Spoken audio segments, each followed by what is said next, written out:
la sanction est tombée pour Pierre Palmade.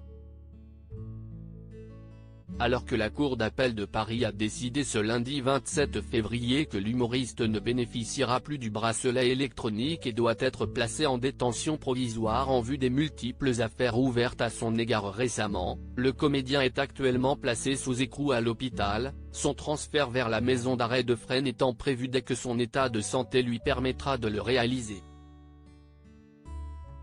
Vu les conditions autour de cette affaire, Pierre Palmade devrait intégrer le quartier pour personnes vulnérables de la prison, surnommé plus communément quartier VIP, mais qui ne profite d'aucun luxe supplémentaire. Ce lundi 27 février, Christophe Rocancourt, célèbre pour ses nombreuses escroqueries, était invité sur BFM Télévision pour témoigner de son expérience en milieu carcéral.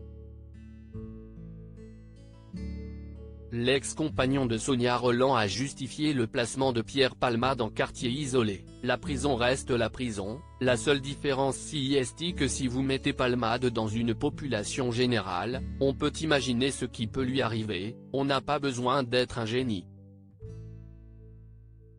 Lorsqu'il lui a alors été demandé d'être plus clair, l'ex-prisonnier n'a pas manqué de franchise, il ne survivrait pas enfin. S'est-il exclamé, rappelant que le milieu carcéral était brutal et archaïque. Selon lui, si Pierre Palmade était enfermé avec les autres prisonniers, il ne tiendrait pas 5 minutes. Pierre Palmade, Muriel Robin, Michel Larocque, Véronique Sanson. Les femmes de sa ville. Pierre Palmade, a-t-il besoin de détention ou de soins ? Christophe Rocancourt répond selon l'escroc, ne parlant pas uniquement du point de vue de Pierre Palmade mais de manière générale, la prison ne rend pas la personne meilleure. L'ancien détenu considère la prison comme une pression qui vous fait subir intellectuellement et si vous n'êtes pas fort, si est une machine froide, elle vous casse comme il a témoigné sur BFM Télévision, estimant que les occupants des cellules relèvent plus des psychiatries que des prisons. Du côté des victimes, les choses s'améliorent très lentement. Le jeune garçonnet de 6 ans qui a été blessé lors de l'accident a pu ce lundi 27 février rentrer chez lui et quitter l'hôpital après plus de 15 jours d'hospitalisation.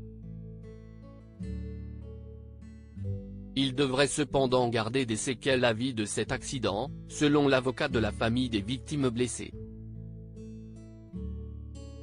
Crédit photo, Cyril Moreau.